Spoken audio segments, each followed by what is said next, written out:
சிம்பிளாக கிக்கான இது. தயிர் எடுத்துக்கிறோம் நம்ம. காட்டுங்க சுப்பி. கேர்டு எடுத்துக்கிட்டோம்.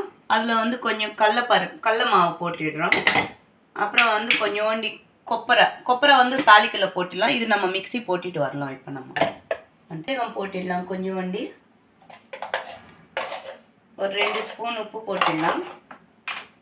கொஞ்சோண்டி மஞ்சத்தூள் போட்டுடலாம்.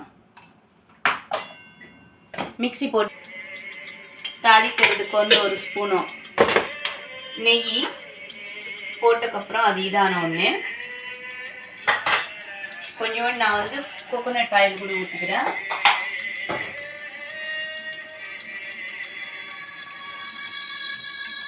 எந்த காய் இல்லை நமக்கு அந்த டைமில் இது நம்ம பண்ணிக்கிறது. கடுகு, லைட்டாக ஜீரகம், கொஞ்சோண்டு உளுந்து, ஒரு காஞ்சி மிளகா, கருவேப்பிலை, கொஞ்சோண்டு பெருங்காயம், அப்புறம் வெள்ளரிக்காய் சும்மா அப்படியே போட்டு ரொம்ப நேரம் வைக்க வேண்டாம். நம்ம இந்த வெள்ளரிக்காய் அவள்தான். இந்த மோர் ஊற்றிடணும். மிக்ஸி போட்ட மோர். இப்போ மோர் வந்து நமக்கு இதாகாமல் இருக்கிறதுக்காக இப்படியே பண்ணிடணும் நம்ம.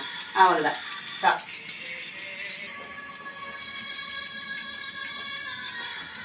அடுப்பில் இருக்கும்போது நம்ம இந்த மாதிரி பண்ணிக்கணும். அப்போ தான் அது தித்திரி வராமல் நல்லாயிருக்கும். இப்போ நம்ம இதில் கொத்தமல்லி போட்டுடலாம். அவ்வளோதான்.